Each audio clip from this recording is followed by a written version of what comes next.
All right, everyone, this is part B of question 2, Chaotic Santa from week 10. So we've just now found out that the expected value of our random variable C, which we defined in part A, was 1/2. And I'll bring back our definition of C sub I for convenience.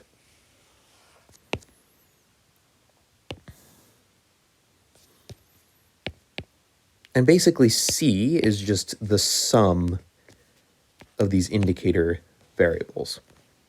Okay, this is from part A.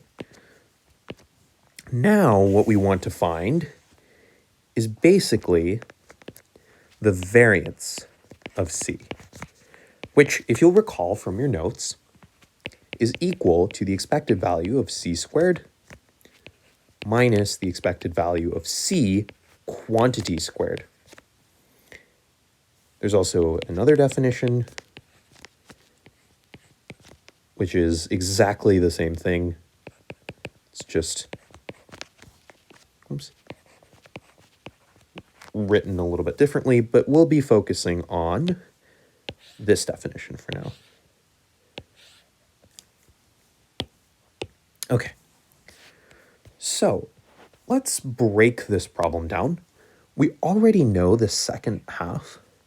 We know that this is just 1/2 squared, but having the square on the inside is a little bit more complicated.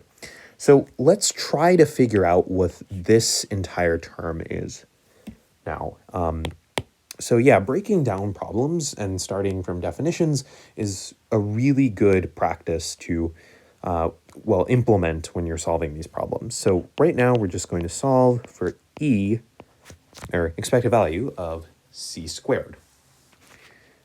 And for simplicity's sake, let's just write out what this is. I'm not going to use the summation here because I don't want to abstract away any of the meaning. And so it's just a sum of these indicator variables, and they're all squared. Now, this form should look familiar. It's basically your binomial formulation. So, you've probably seen this as A plus B plus C and so on squared. And it's the same idea. And so if you're interested in, knowing, or I guess finding more related information, you can look into like the binomial theorem. You can just, sort of expand out through foiling, and you'll realize that this algebraically is equivalent to the sum of Ci squared plus the sum of all the terms where I is not equal to j, Ci Cj. Now, for those of you saying, hold on, wait, aren't you forgetting a factor of 2 here? That's a good I. And no, I am not, because all I have specified here is to just say that I is not equal to j. So this could very well technically be Cj, Ci, right? I'm not accounting for order. Yeah, so if I said something like I is not equal to j, and I don't know, maybe I is less than j or something like that, there'd be a factor of 2, but it's kind of subsumed into this definition, if that makes sense. All right, so moving along, we want to calculate the values for essentially these two terms, because by linearity, this is equal to the individual sums of these two terms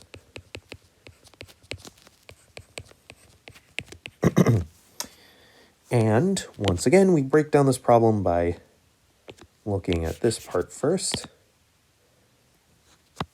And so we ask ourselves, what is the expected value of the summation of the individual indicator variables squared? We can again use linearity.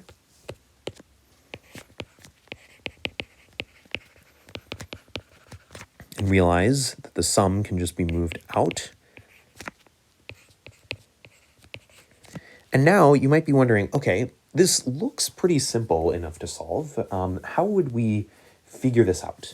Well, remember something called the law of the unconscious statistician.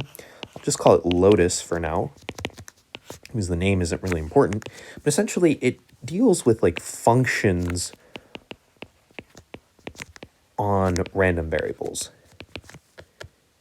And what that means is like, if we want to find the expected value of some random variable x, say squared, right? This is a function on x, right? Then basically we would sum up over all values that x can take on and take the value to be that function value times the same original probability. So let me do another example. Let's say we're trying to find the expected value of the square root of x. So basically, the way I like to describe this is keeping the same probability, right? Because the likelihood that this random variable x is equal to, each of its own values stays the same, but we scale the value by the function. So this is really powerful, and this allows us to kind of just use the definition of expectation for any function of x as well. And so how would we use this in this case? Well, we would use it just as I described, and we would ask ourselves, hey, what was the value of c sub I?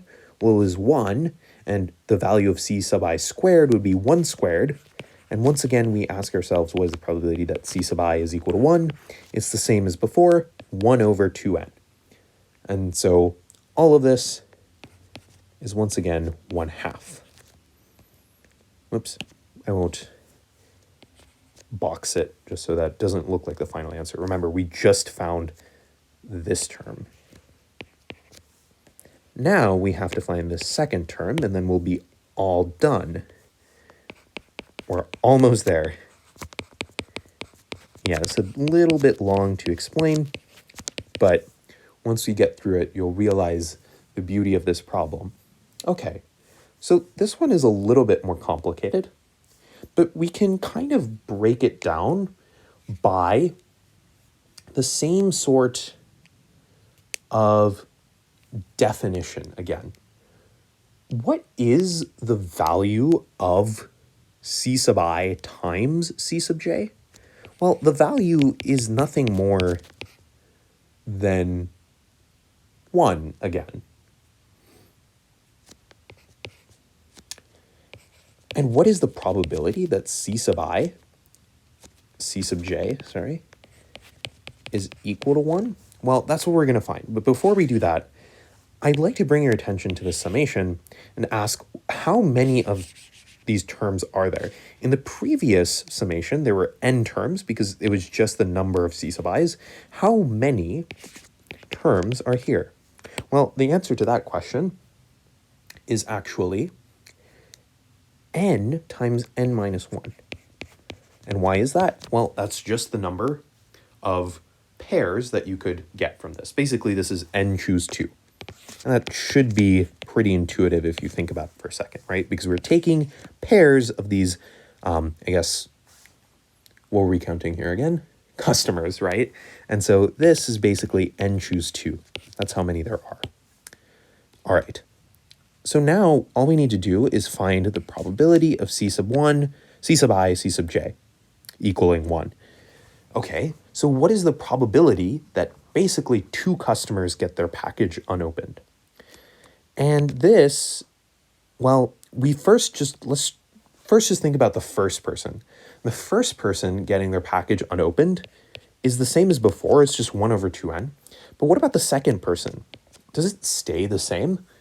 Well, not quite. It's almost the same. The likelihood of the package being unopened is 1/2, but getting the package correctly is now a little bit easier because we already had the first person get their package. So it's 1 over n minus 1. And so this probability is nothing more than just 1 over 2n times 1 over 2n minus 1 quantity. And the reason is that each individual package being delivered, again, is independent. Just a good check to make with yourself, just to convince yourself. 2 times n minus 1, quantity of n minus 1. Perfect. And so this summation is equal to n times n minus 1 times 1 over 2n times 1 over 2 times n minus 1. Okay. Whew. Right. A lot of explanation, but hopefully all of this just builds on a lot of basic understanding of expectation and variance. We actually have everything we need to solve this. Now, recall that when we were looking at the definition of variance, we broke it into two parts. We knew the second part already. We were looking for expected value of c squared. Expected value of c squared was then broken up algebraically into this term, which we again broke into two parts. One part was 1/2, and the other part was, well, if we simplify this, is 1/4. So summing those two together, we get that expected value of c squared is 3/4. 1/2 plus 1/4.